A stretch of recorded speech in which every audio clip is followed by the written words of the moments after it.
Hello, everyone. Welcome to our bot game solution tutorial for our lease processing challenge. We are going to be doing this event completely live. So when Ali comes up on screen and starts to walk through his bot games challenge, you will be able to ask actual live questions. This is not going to be a recording. He's going to participate live. So let me give you a bit of a rundown on how we're going to do things. I am just going to be facilitating Ali entering the stage and doing his magic. He designed the challenge and he will be walking you through one of the ways that you can build it.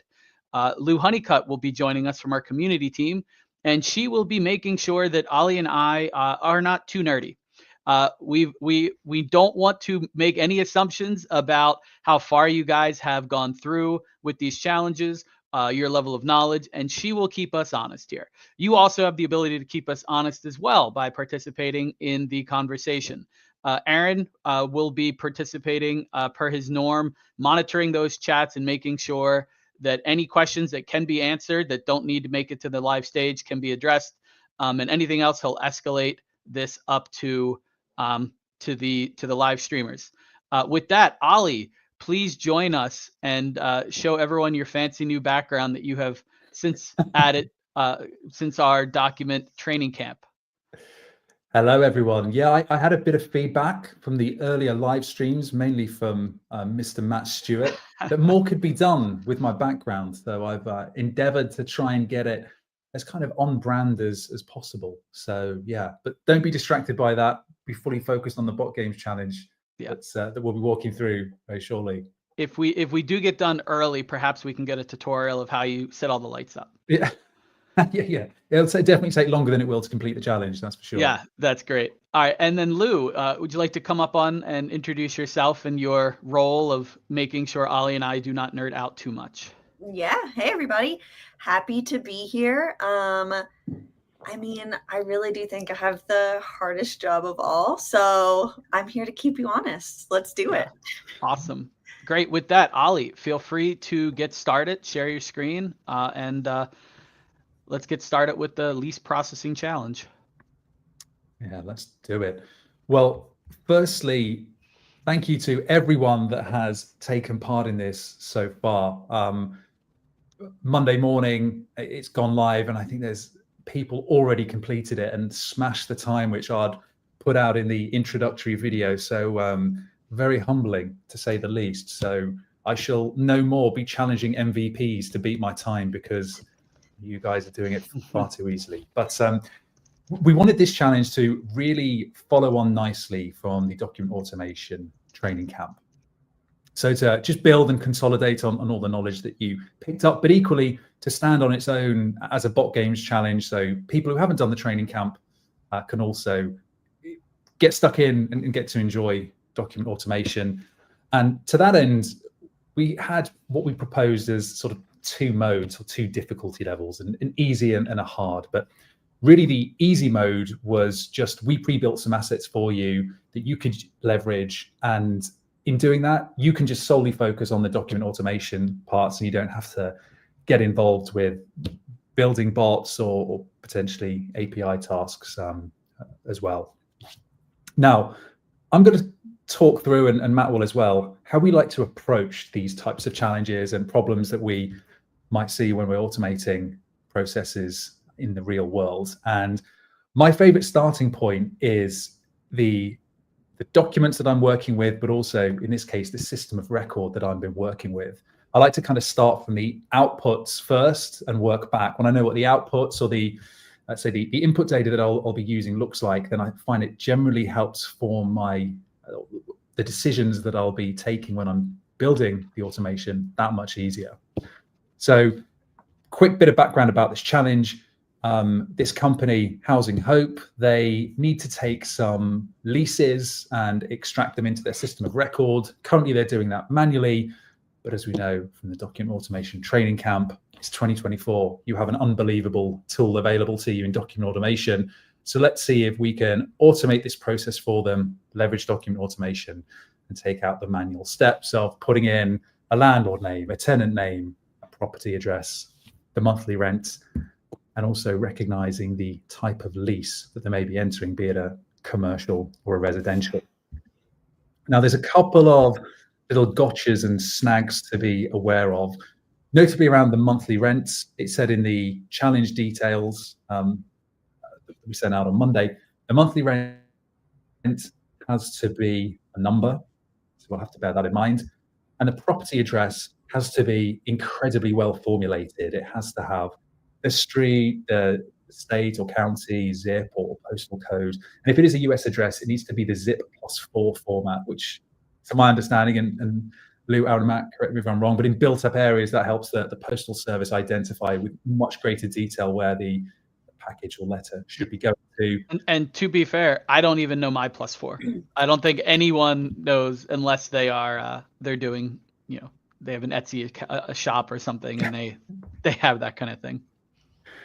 Yeah, it was news to me when I found that, but inevitably we'll need to work with that. So system of record, pretty straightforward. So we can start looking at the leases now.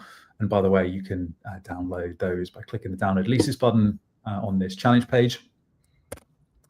So we know what fields we need to enter. So we need the landlords, tenants, and we need the property address. So if I'm just scanning this first paragraph, yep, landlords, see tenants, okay, straightforward.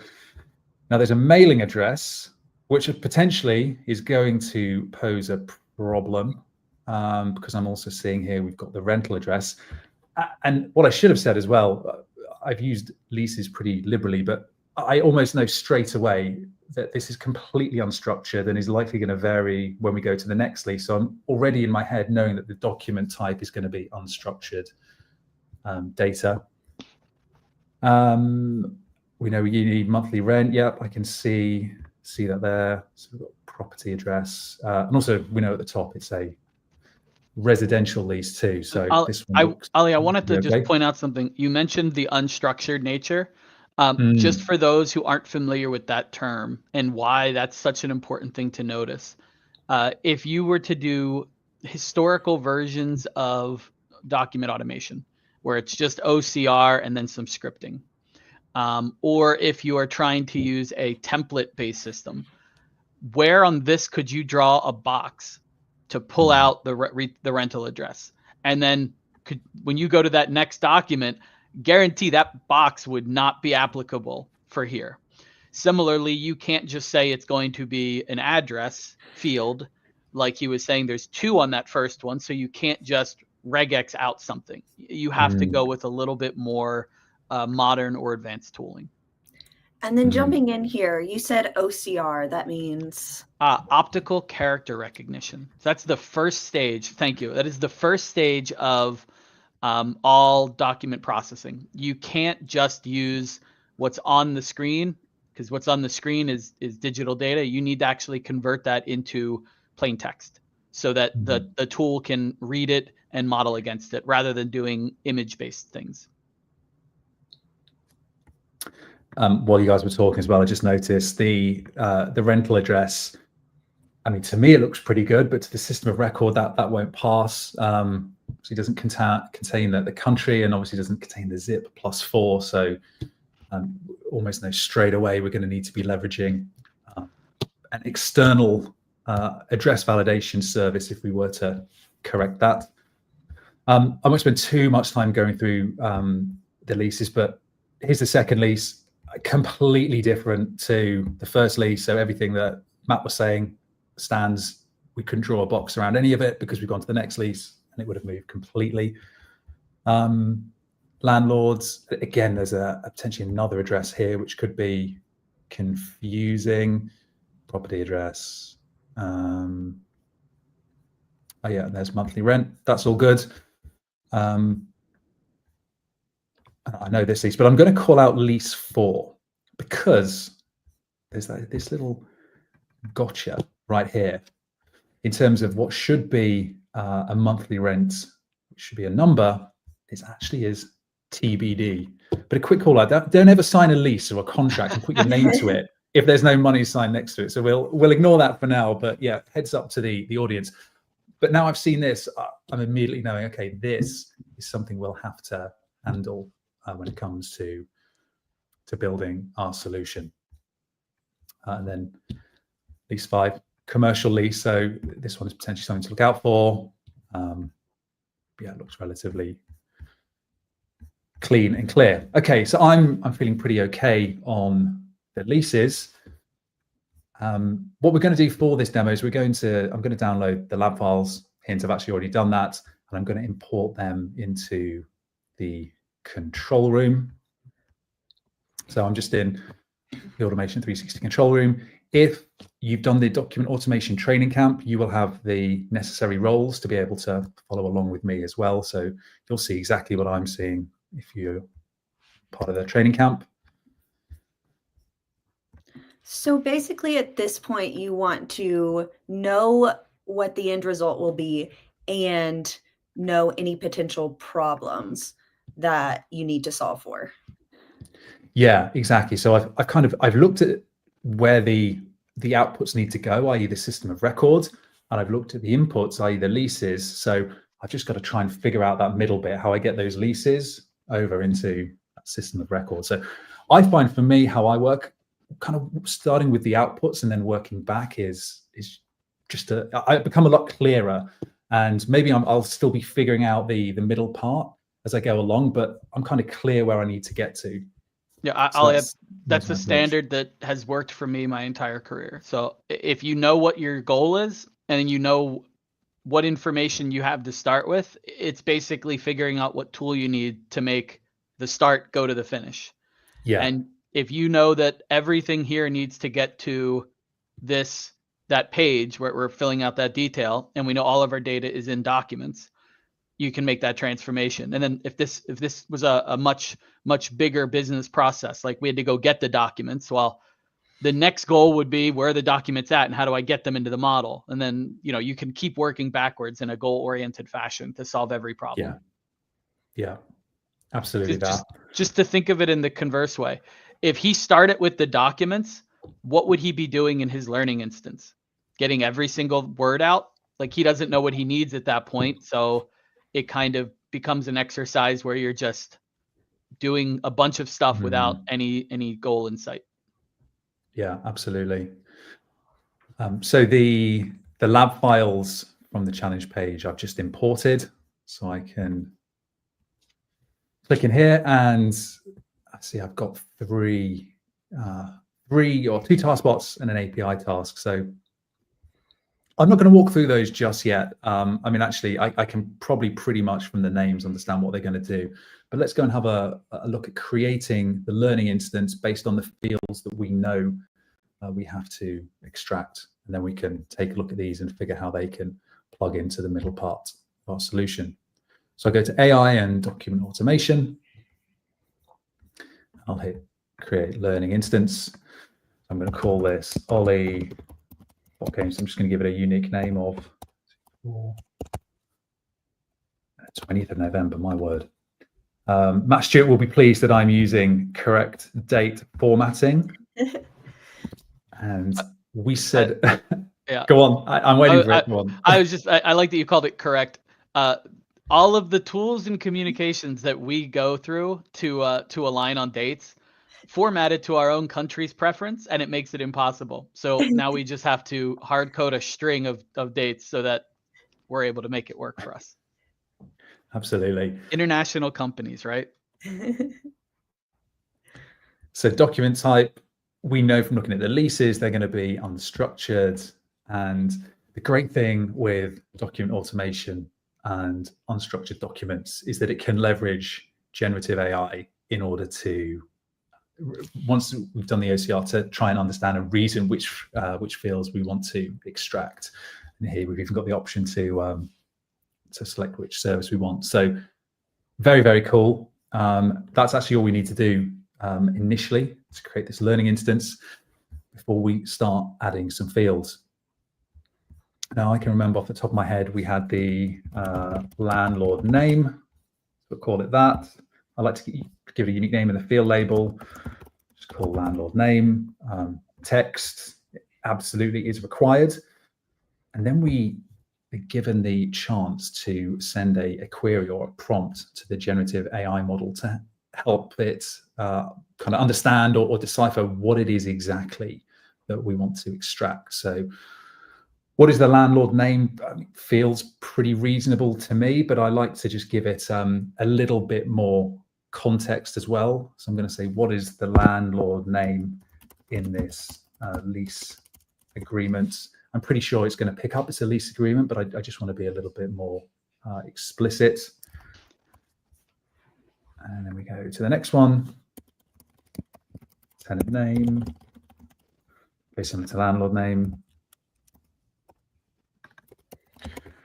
And I'm kind of thinking as we go along, whilst to me these prompts seem reasonable when it comes to trying to extract and process the documents, we may find that actually they're not, and we need to add more detail or more context to the prompt. So we can quite easily do that. But for now, I'm hedging my bets and assuming that these will be okay.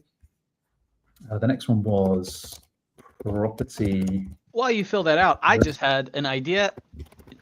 Have never asked you this question before, and I'd like to get your thoughts on it. Imagine doing property address 1, property address 2, property address 3, and putting various prompts in here, just so that you could see which prompt works better prior to making your real learning instance for production. Does that seem like something that would be helpful, or do you think that would complicate things too much, since you can just go back and edit them anyway? I think it's a great idea, and I think once we get into the solution that I'm building and all the steps you kind of have to go through to get the data, that would make it so massively streamlined, because you can essentially just put one document through instead of putting it through. Oh, I need to change the prompt, changing the prompt, putting it through again, and just kind of going through that kind of process. Mm-hmm. So that's a really good idea. Like a batch test right from the start. Yeah. Okay, now the property address, we know we need a little bit more detail. We can't expect the generative AI to magic up a zip +4 code for that address, but we also know that there's a mailing address in there as well. So I'm going to put, what is the property address in the lease agreement? Do not select the mailing address. I need the number, street, state, and zip code.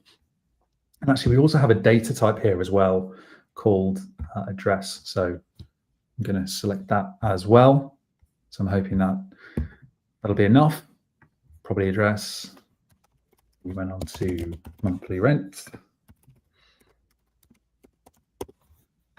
Of course, is a number, and I'll hit format. Format might not work, in which case we'll change up the next iteration. And what is the monthly rent? Now, we knew that lease, I think it was lease 4, had that TBD, and it didn't have a value. So we could actually get around that by adding in a document rule. And we could probably do something like, if monthly rent is equal to TBD, then set monthly rent to 0. I'm pretty sure that would work, but I actually, having done this challenge about 1 million times, want to show you a potentially more interesting solution to that, which would involve having a human in the loop and leveraging automation Copilot. So I also wonder how the person that's building the solution, pretending that you're doing this at like an apartment complex company, if we set values to 0, I don't think the company leasing the apartment would be happy. So it's probably it works, right? But it's probably not the way that a business would truly build it. Yeah, I'm loved by the tenants, hated by the landlords. Probably how this would work out. Yeah, good point. So we'll remove that rule for now. I have a couple of questions. Why can the field name and field label, why do those need to be different, one with an underscore and one without? Yeah, great question. So the field label is something that you can change afterwards, but that the field name is just baked into the learning instance. So at least in this use case, I mean, I'm just choosing to, if I show you here, mean, I could just, I could have some, actually I shouldn't do, oh yeah, see, it's set it already. So that's kind of something that you can't go back and change, or I'll have to just delete this field. So that's kind of static throughout the life cycle of learning. Since the field label you can change, it's just something to be aware of. Now, very, very good question in terms of why I've made these different. I know that the field name is something which we can work with in document automation once some extraction has taken place. So when I'm trying to get data from the control room, I'll be looking for the field name as opposed to the field label. Kind of the field label is just how it's presented back in, or either to a user if it has to be validated, or in any outputs like a CSV or a JSON. But the field name is what we would use when we're trying to access it programmatically. And I also have a sneaky feeling that those solution lab files that I've built conform to this landlord underscore name, tenant underscore name. So I thought maybe I could make this live stream go a little bit smoother, Lou, but you've called me out on it now. So everyone's going to know I'm cheating. I will say that the most important thing about the difference, the field label being what a human sees, is really, really important. The actual meaning of a data element could be something very different than how the users refer to it. When I was at PNC, there was one field name for this one document. Every single person in the business called it like some name. I forget it. It was about like a person's name as a nickname, but the actual value was like the company that they were dealing with, and it was completely different, so confusing to people coming in from the outside. Sometimes you have to make it so that your user is going to see something they understand to minimize the friction of adopting a solution like this. But also know the real name of the data and what all of the people that are dealing with the computerized stuff, they need it to be the real data element to not confuse anything. So I think that's probably why this is in here. And it automatically keeps them the same by default and allows you to edit them purely just for, I guess, politeness. Yeah. It's also the underscore is a good practice because there are a lot of times where automating with spaces breaks things. Spaces are a fiend when it comes to automation and computers. So being able to make the field label natural, not spaces, probably put punctuation in there if you wanted to. Something that a human can relate to. Two different purposes. I've just completed the final field, which is lease type. And remember, from this, it's either commercial or residential. So I've made it pretty explicit to the generative AI model that it should be one of those. So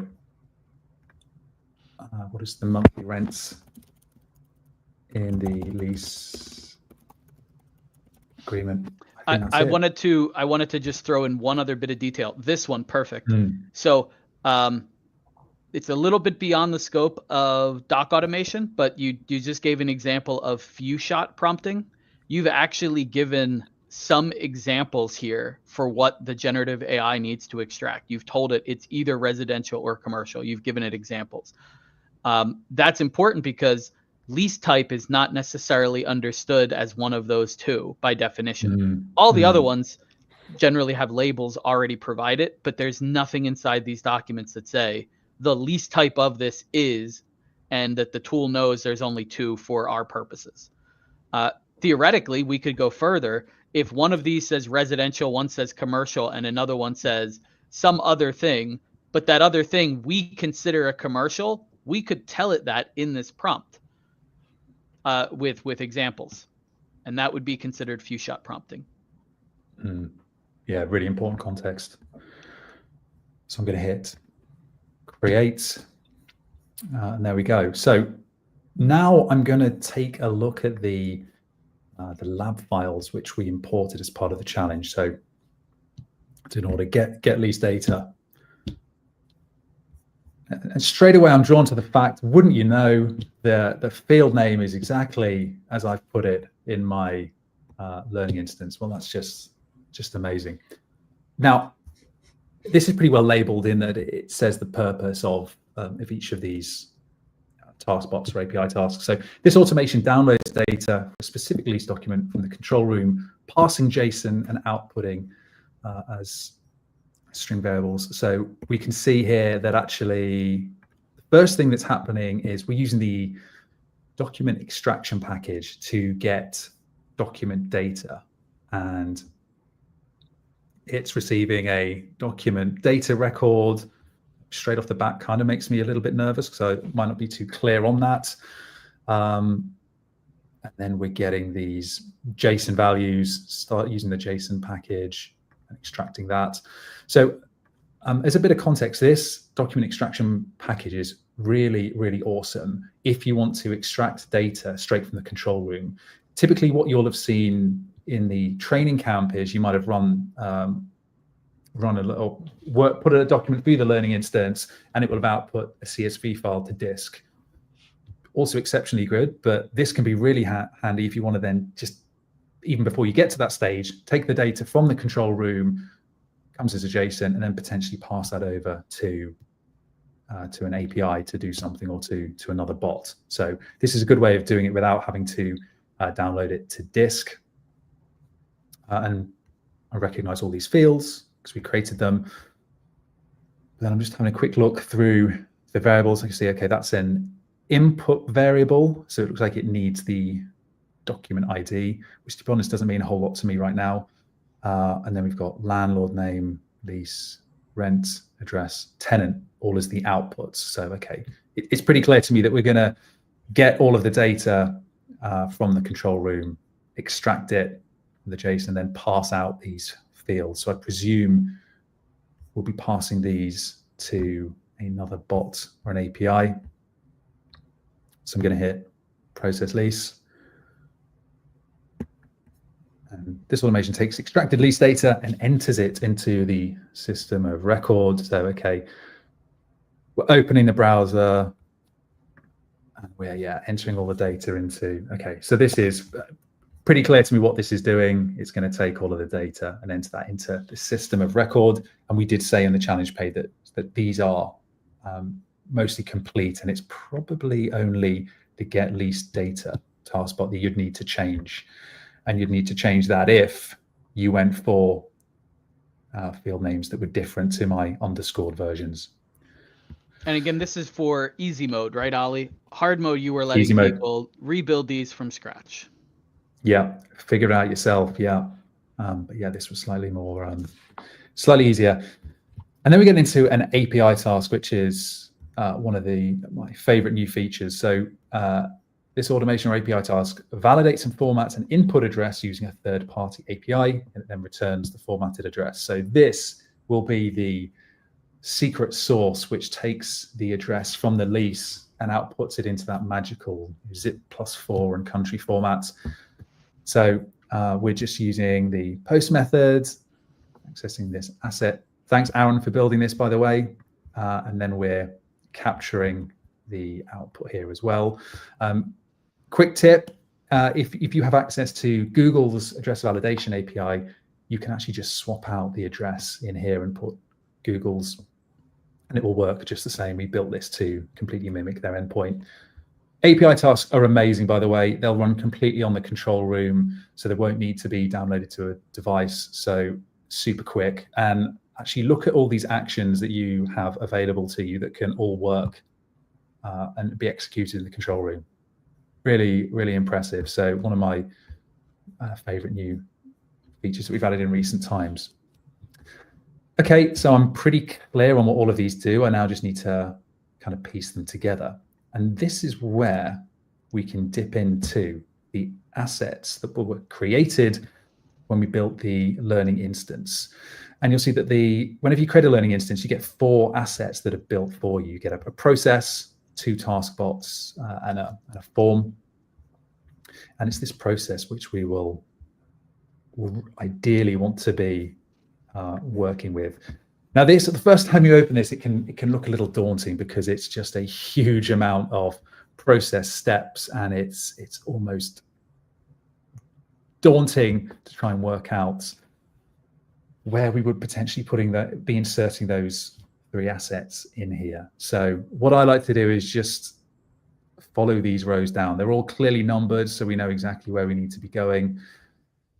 So we'll start, it seems here, via a form, and then we'll run the extraction bot task.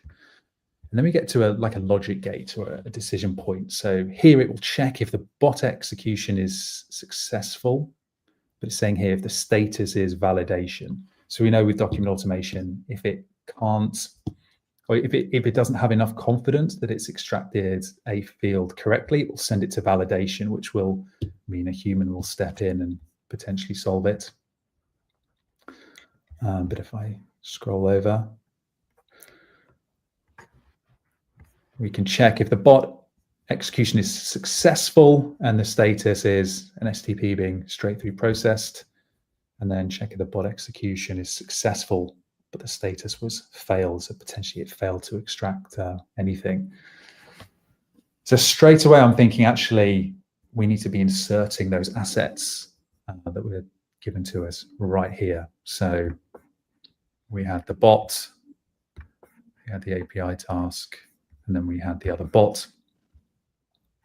And then using this process composer flow, we can then just start selecting bots or API tasks and slotting them in. So we know from the get lease data, the first thing we needed to do was download the data from the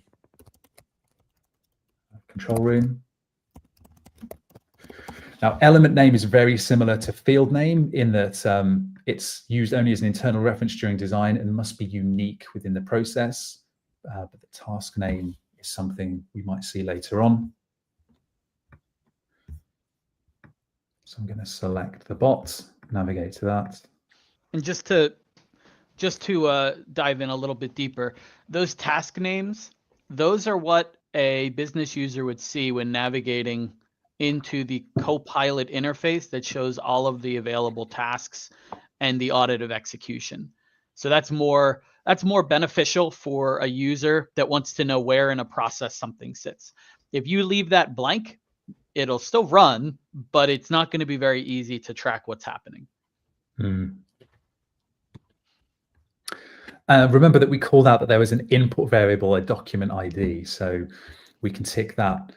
But it's a bit of a hint for when you're solving this. You could choose to navigate it all through this variable panel, but it's actually much quicker if you can grab it from another element that's already been correctly inputted into this process. So I'm just going to copy and paste it from there.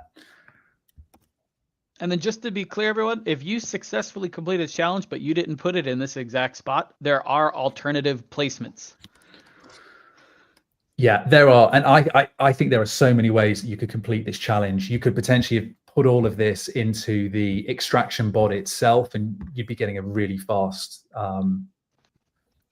end-to-end run if you did that. But this is just how we've chosen to solve this. Yeah, and as if you participated in the training camp, you might have seen that we've got processes, calling processes, right? Like there's nested.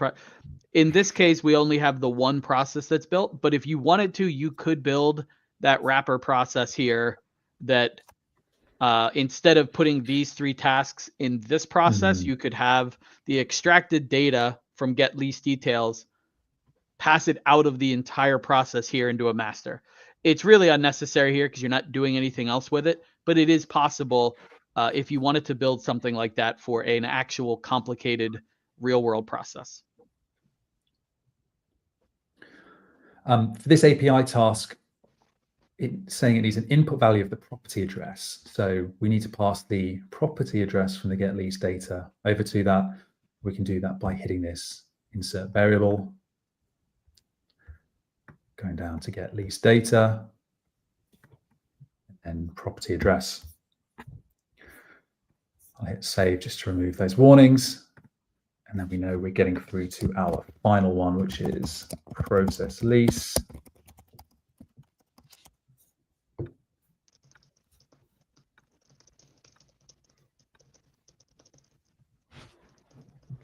And then we have a multitude of inputs to this. So landlord name, well, we know that's going to be coming from the get lease data, landlord name. Tenant name will be the same. I'm going to leave property address to last.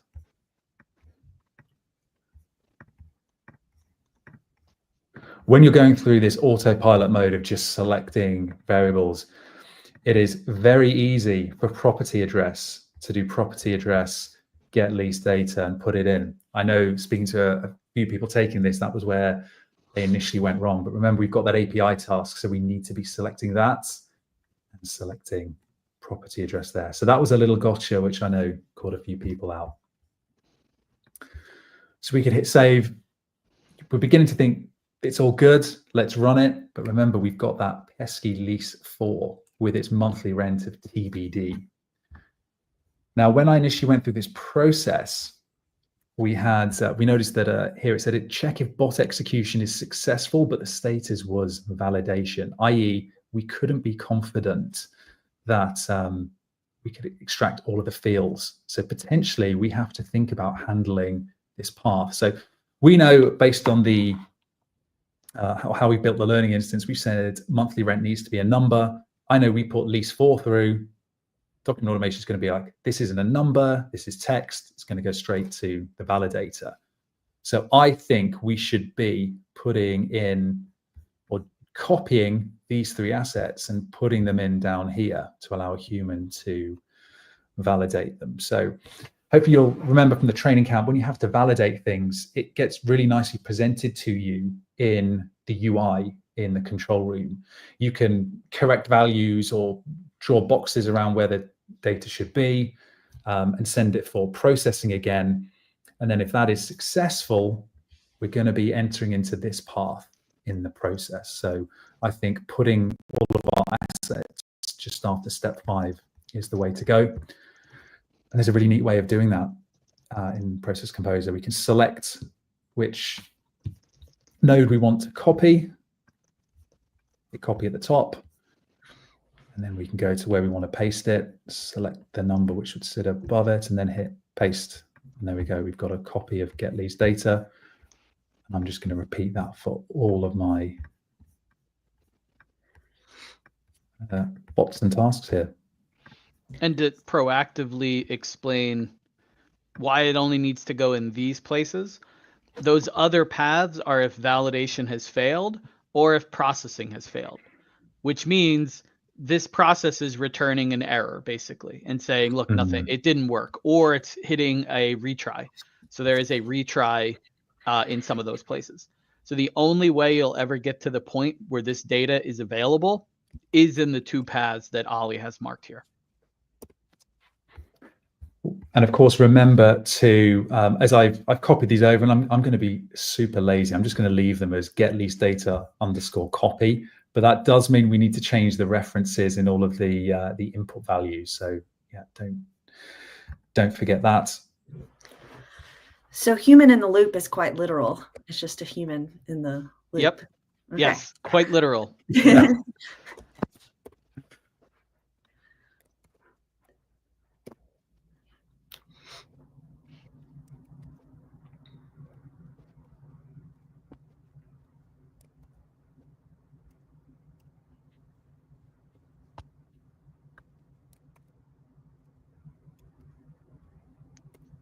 All right, save.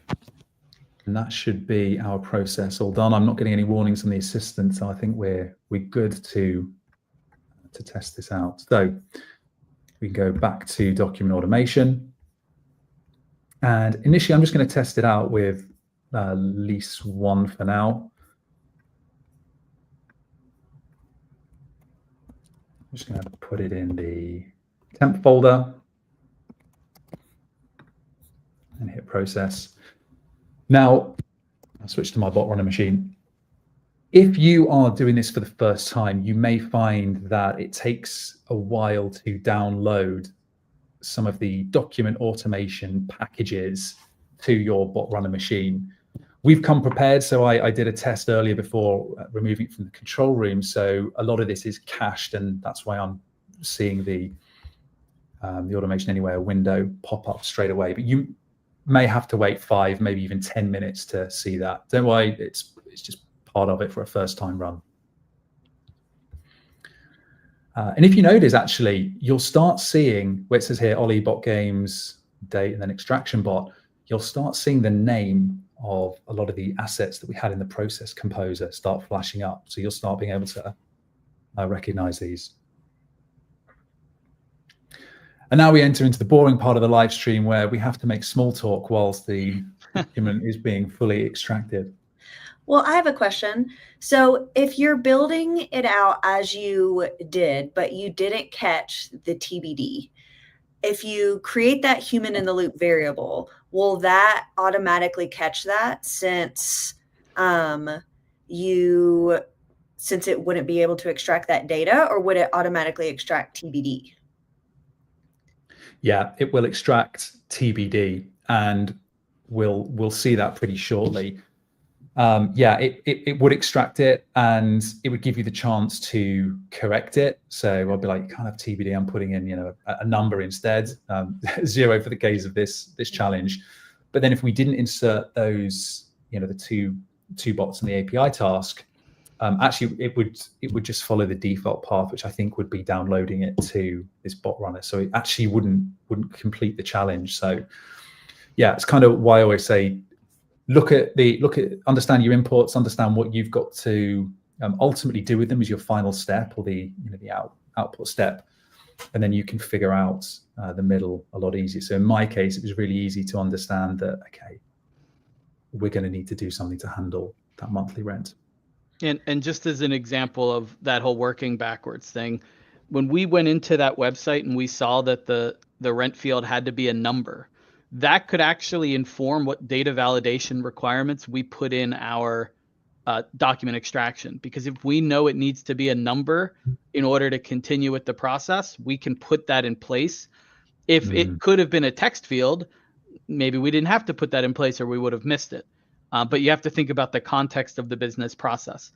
For monthly rent, we would probably want numbers greater than 0, not text, right? Currency, like there's a lot of things that that business data must be, and you can work backwards to make sure that as you gather all of that information from somewhere, you're putting the appropriate steps in place. Same thing was in effect for address. We knew what format was required, so we could look at our data, our upstream data, figure out what was missing, what validation checks we needed to put in place. And in the case of several of them, we needed an external source to standardize that address.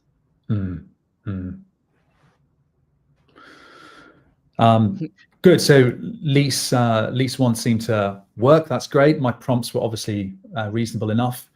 To everyone watching, I got a much faster time than this. I'm just on a really slow VM. Okay, so don't go screenshotting this. Let's go. It's being recorded, so. Oh, is it? I missed that memo. Crikey, right. In post-production, we'll have to take that 9 out of the just be crowns on the screen. MS Paint. Let's check out Lease 4, and we'll see what happens there.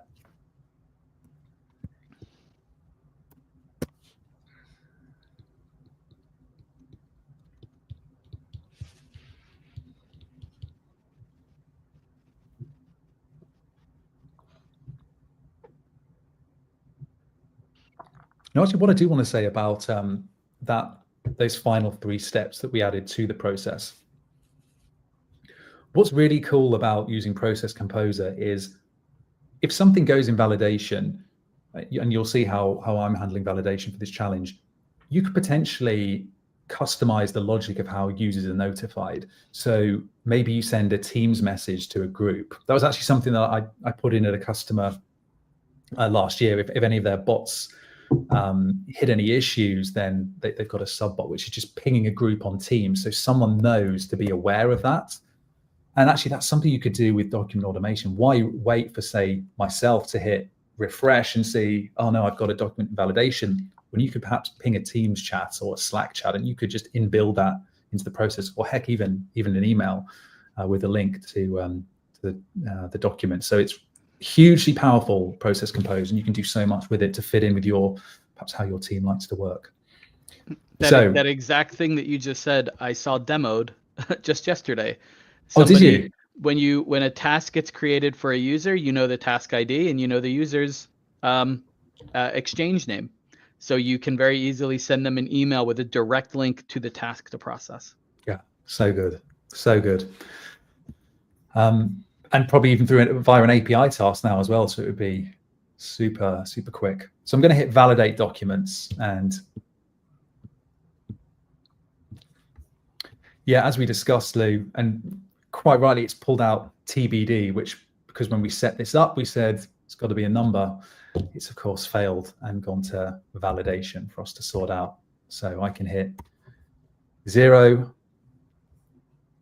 press submit. And to be clear, in the real world, there would be some process to figure out what that person's actually paying. Ollie is just against landlords, so. I'm all about the tenants. Yeah. Yep. Yeah, but that human in the loop would be the opportunity for someone to correct that data and figure out what it's supposed to be. There might have been emails that had been circulated in the real world from the tenant to the landlord, and they just forgot to fill that document in, and that could get plugged in. You know, there's a lot that could be done in the real world. Did you know when I was 19, I was a leasing agent? So this is the perfect bot games challenge for you. Exactly. I love it.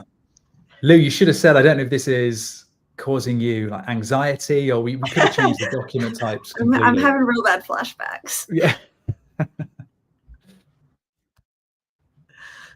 Right, and lesson learned for me, get a faster VM next time. This should be, I've seen Mark Mueller commenting in the chats, and Mark's time is just embarrassed the time that I'm getting in this live demo. So yeah, yours will no doubt be a lot faster than mine.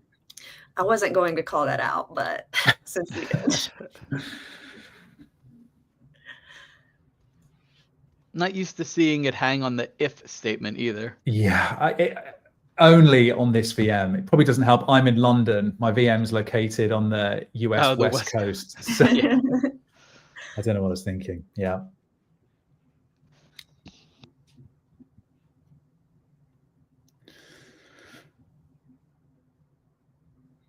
There we go. There's the 0 we entered.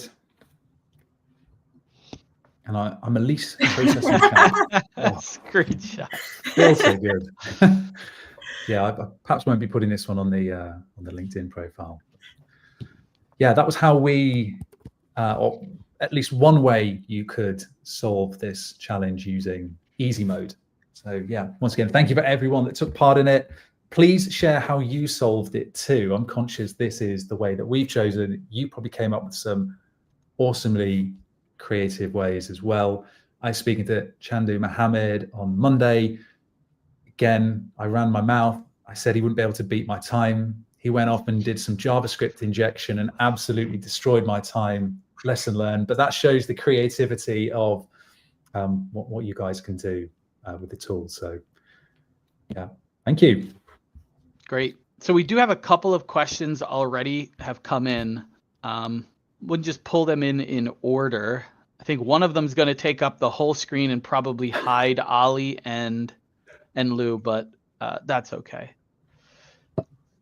So while working on this bot game, I have a question. Why do we need to place the document extracted data on Excel? Why don't we have the option where we can pass document extracted data directly to utilizing a task or process? So Ollie, if you could bring your screen back up, I apologize. I know you just brought it down. So that we actually can process this data in memory. Could you go into your process, into the get lease details task where it has the get document data? Also get lease task. Yep, absolutely. And so the document extraction, get document data, that actually pulls the data back in memory so that you can interact with it directly there. You don't have to write it to an Excel first to interact with it. This is slightly different than the way that the process does it by default, which is the download data option. That puts it into an Excel document within the file location that you had provided before. if you were doing a process where you just needed to extract the data into a file, that's viable. But that get document data one is the one that keeps it in memory to leverage behind the scenes. Yeah. Does that answer your question? Oh, go ahead. It's just, it obviously plays really nicely with then using an API task as well. So yeah, that's a good question. Really good question. There was another question from Mark. In your field rule, did you put contains in there? I actually think I just did equal to, but yeah, I've also tested it with contains, and you could have absolutely have done that as well. Yep. And I actually added it as a document rule as well, but yeah, you could have equally used a field rule as well. There's so many different ways that you can handle this. When just as a habit that I've gotten into, I've used contains a lot more when doing document processing, just because sometimes these tools pick up an extra space, and if it's TBD space, equals will not work, even though it's obvious that it's supposed to be this. The other thing is that generally speaking, TBD or whatever you're doing a contains on, if it's going to be something that could appear in a lot of places, like just a single letter, you probably don't want to do that, because you'd be more likely to run into an incorrect extraction. But for something like TBD or a predictable field that isn't likely to show up elsewhere in the document, it's safe to do. I think what I like to do a little bit when I'm using or interacting with generative AI models programmatically is say, what is the monthly rent? If it's not a number, return error. And then I could potentially just say contains error. So whether it's TBD or they've done TDB, it doesn't matter, because the generative AI is just unifying the fact that actually we're not getting a number, so I'm just going to chuck out error. So built-in error handling into the prompt. Yep. There we go. Yeah, right there. Great. I think that was the only two questions, and it looks like we did confirm that did answer the question of download data versus get document data. All right, we do have an additional 6 minutes left. Till there's any more questions, Ali or Lou, are there any other talking points that you wanted to make sure we emphasized? Or Lou, is there anything that we want to clarify? No, I think we just need to make sure the social team is going to use that screenshot of the 17 seconds for the video. Yeah, I think that's a fair point. I'm never going to become an MVP, am I? No, honestly, Ali, it might be for the best. If we put that up there and say, can you beat Ali? We'll have a lot of participation. Yeah. Or people will just look at it and go, no, we know we can beat Ali's. Yeah. It's when your dogs are getting, 15 seconds, Matt, that's when I'm going to be really worried and out of a job. Yep. Anyway, it's high completion time. Yeah. So if you go with easy mode, you are using the same assets that Ali is using. So it's very unlikely that anything that, if your score is lower than his, it's most likely due to the fact he is using a device that is 7 time zones away from him. If you go hard mode and you start doing JavaScript injection or writing your own recorder tricks, that's when you're really going to be able to maximize the performance of the solution. Yeah. Then the fact I use that remote machine for all sorts of testing, so it probably needs a good clear out. So I probably should have last restart date is May something, May of 2023. All right. Well, great. So we don't have any other questions in the chat. This live stream will be available to watch on demand after the event. Feel free to reach out to any of us with questions, comments, or your times that are slightly lower than Ali's. All right. Thanks for everyone for coming. It's been great. Thank you, Lou, for helping us not nerd out too much. Thank you, Ali, for the wonderful presentation.